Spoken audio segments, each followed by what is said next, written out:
Alrighty, so we are midway through week 6 of the NFL season. For you guys today, I have Ep.5 of Facts versus Feelings, matchups to exploit and matchups to avoid going into week 6. Now, I've said this before a handful of times, but if you're new, I want to make sure I say it again so you understand what's going on. For run offenses and run defenses, those stats are pretty sticky week over week over week. It's a little bit easier to predict which ones you should avoid and which ones to exploit. On the flip side, when it comes to the passing game, it's much more varied depending on like the scheme of that defense that week, how they match up, the game script for the offenses. It really comes down to like those factors. So it's a little bit more varied week over week. So with that being said, I try and focus more on matchups where the past defenses have been pretty bad and where the games are more than likely going to be higher scoring. So they should be more advantageous for offenses to pass the ball versus running the football. And again, if they're higher scoring, they're going to pass more anyway. So it's just like those kind of matchups to think about as well. If you've been following since week 3, you kind of realize by now, like we're hitting week over week. The majority of things that I'm saying are coming true. Not that hard to predict. Last week was a great example, in my opinion. Said you had to still start James Cook, but I didn't like the matchup against the Patriots. I didn't know they were going to hold him to that like low of yards. Wouldn't shock me if he finishes like RB 10 or 11 on the week. I didn't know he was going to finish all the way down there. If I did, I would have told you.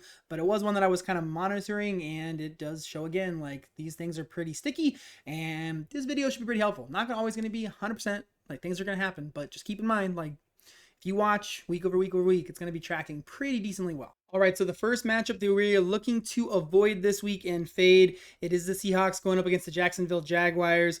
Travis Etienne is in store for another not so great performance. We saw it in week 5 against the Chiefs. The plan for the Chiefs in week 5 was to limit Travis Etienne, which limits Trevor Lawrence, which sets it up where the play action pass does not work. Travis Etienne is not able to get there. He's going to be in a very similar situation this week, going up against the Seahawks. They are right now number 1 in the NFL in the past 3 weeks, rush yards allowed to the running back position specifically. Travis Etienne is going to be in a blender. The Seahawks are literally one of the best defenses right now, top 10 in the NFL in all metrics, aside from yards they're allowing, specifically to passing the football. Is going to set it up where Travis Etienne is not going to be able to perform at the same high level. He's going to look a lot more like he did in week 5 than he did the previous weeks. Again, it's one of those situations where I'm going to want to fade Travis Etienne going up against the Seahawks in week 6. Because of where we drafted him in our leagues, we should be able to have better options going into week 6 and find better matchups for this coming week. The next matchup that I am not completely avoiding, but I am not going out of my way to start him if I can, it is Breece Hall. Jets going up against the Denver Broncos. Broncos through the ground are not letting you get there. They're not letting you run the ball very effectively. Their defense in week 4 and week 5 is like slowly getting it figured out. So in week 6, going up against a pretty bad Jets team, I don't think they're going to let them run the football very effectively at all. If I am Denver, I'm like, let's keep Justin Fields contained and Breece Hall contained, take away this running game and make him pass the ball. And that typically doesn't really work out for the Jets very well. So I think that's what you're going to end up seeing. I don't think Breece Hall is going to be in the best of spots. Obviously, Isaiah Davis is not something to worry about. He's not really going to push Breece Hall at all for touches on like a considerable basis. Braylon Allen's not going to be playing. It is more of just a situation where I don't love the matchup. If you don't have better options than Breece in week 6, then you got to start him. If you do, I would avoid him. It's not, again, my favorite situation. He's going to get all the touches, but how high quality are they really going to be against the Denver Broncos in week 6? The next matchup that I'm looking to avoid is the Kansas City Chiefs playing against the Detroit Lions. I know that most people probably aren't starting Pacheco. They're probably not starting Kareem Hunt, but if you were thinking about it, it's not something I want to do.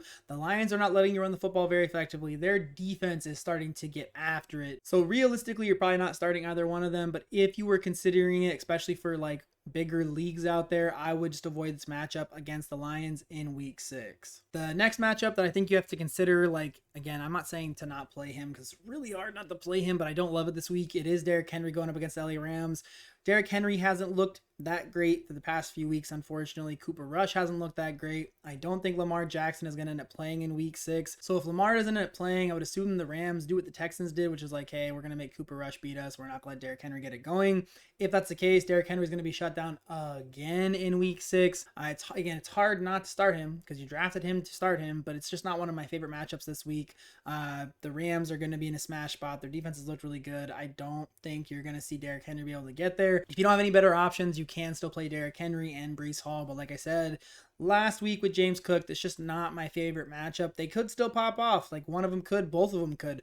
But more than likely one or both of them are going to have limited games and limited fantasy points in week 6. The next matchup to monitor, and probably not one you're starting anyways, is Chase Brown going up against the Green Bay Packers. So the Cincinnati Bengals going up against Packers this week. Don't love the situation. Packers aren't letting you run the football very effectively. Up until that Cowboys game in week 4, they had looked really like explosive and dynamic on the defense side of the football. I don't trust Joe Flacco going in there, probably like on a short week as far as like being able to learn the playbook, being able to get in connection rhythm with his wide receivers. I think this is another matchup where you're not starting Chase Brown anyways. So the last matchup to consider, Steelers going up against the Browns. I don't really care if it's Jaylen Warren, Kenneth Gainwell, or Kenneth Gain nothing really, aside from, the 1 week where he actually did well in week 4. At this point in time, I know the Browns are not letting you get there on the ground. Their defenses look very explosive. They're getting after the passer. It is just going to be a situation where they're going to stop you from running the football, especially with a less dynamic running back in Jaylen Warren and Kenneth Gainwell. But if they're getting pressure on him, which I anticipate seeing in week 6, he's probably going to check down the ball a lot. So I guess it's one of those things where like Jaylen Warren could be viable, but if you're out there saying to yourself like, oh, I'm going to start, Kenneth Gainwell, if Jaylen Warren's not playing, do not do it. Don't do it. Just don't. Even Jaylen Warren's questionable. He's probably more like middling to low end RB2 this week. His only production this week really should come through the air. It's not my favorite matchup. Kenneth Gainwell is an absolute no-go. Caleb Johnson's a no-go. You could start Jaylen Warren if you're in a pinch and you're really hoping that there's going to be a lot of checkdowns in week 6. So on the flip side of that mentality, we have the Cowboys going up against the Panthers. At this point in time, Dallas is letting you run the football pretty effectively. They're letting you pass the football pretty effectively. It's kind of a good spot for the Panthers. If Chuba does not end up playing, I do think the Rico Dowdle is like highly viable as like a high-end running back 2 in week 6. Obviously, we don't expect it's going to look as good as it did in week 5, but if we can get somewhere between like week 4, week 5, we would be overly happy with that, especially if it's just one of these guys playing. So again, if Chuba's out, you got to start Dowdle. It's going to be one of those situations where Dowdle is also going to be back in Dallas for the first time since being, released last year after rushing for 1,000 yards. So I'm sure he's looking for a little bit of revenge on the ground as well. Either way, exploit this matchup, pick one of these guys, put them in your roster, and you're going to smash in week 6. So another matchup to look at, and obviously you're already starting this guy, it is the Falcons going up against the Bills. The Bills at this point in time are giving it up on the ground to running backs at a pretty elite rate, or I guess an unelite rate. I guess it's elite for those running backs, unelite for their defense.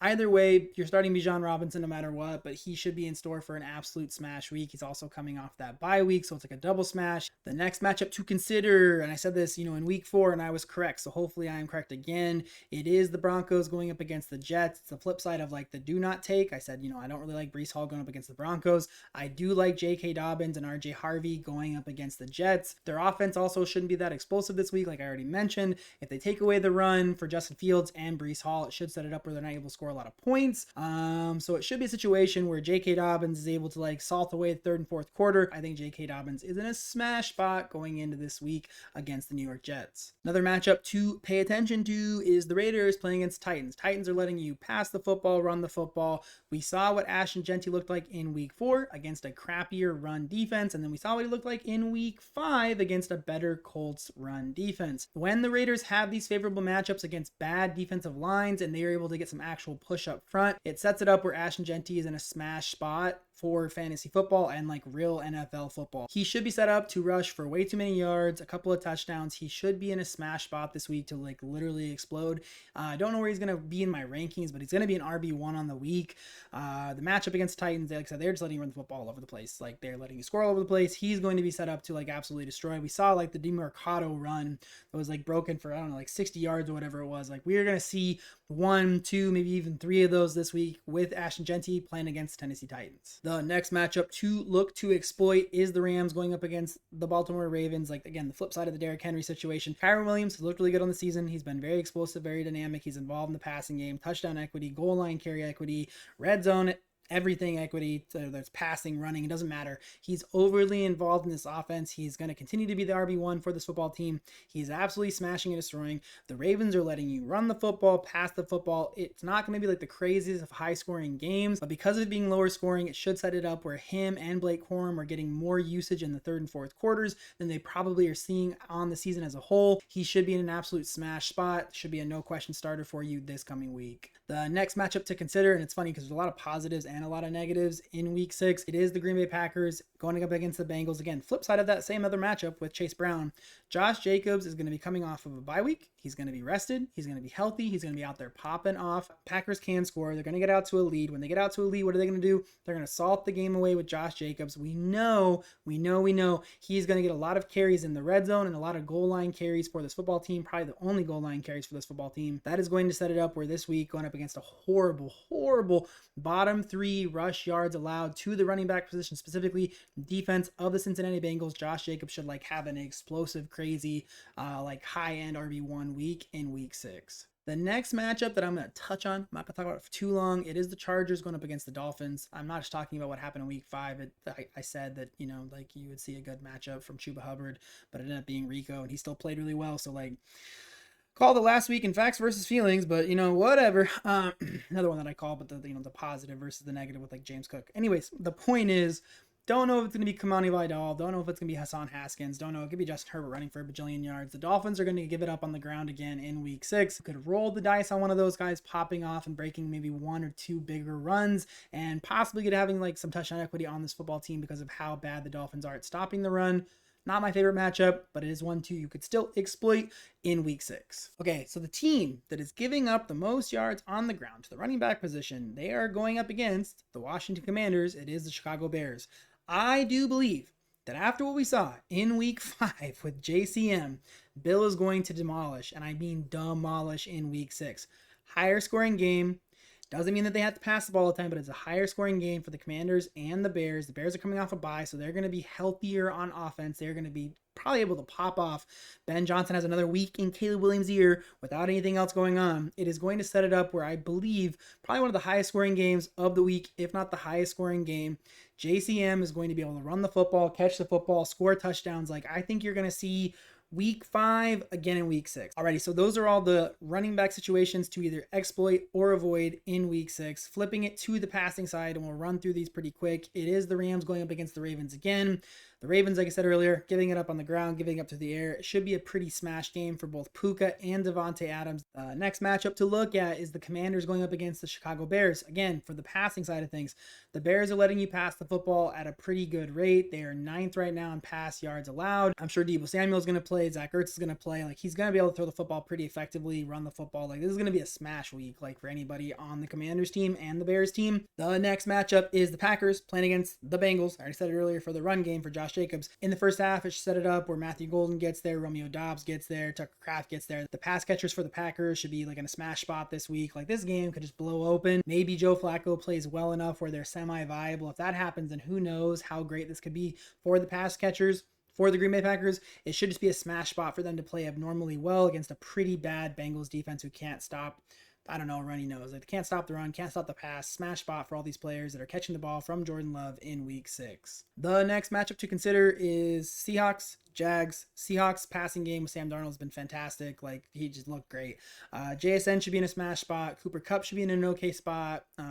Torrey Horton's still not going to be there, only because Cooper Kupp's still there, so I guess you don't really know what you're going to get out of that, but it should be a good week for the Seattle pass catchers to pop off, overperform expectations in week 6. The Jags secondary, again, I don't care what anybody tells you, it's not good. It's not good. It's just not good. I do not care.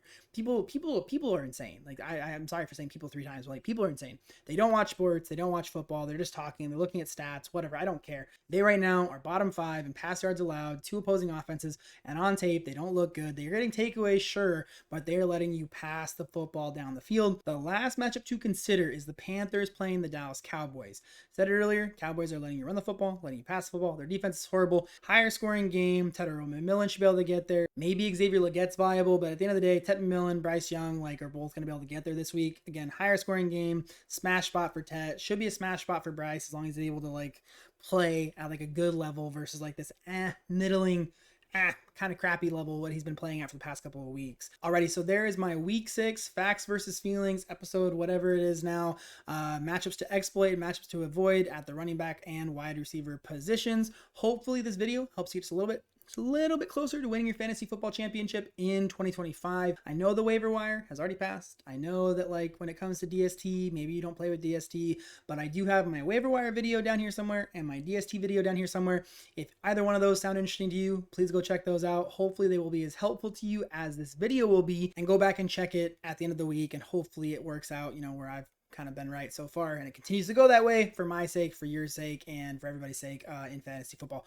Hopefully I'll see you guys again. No, hopefully you guys will see me again real soon, and until then, y'all have a blessed day. Bye.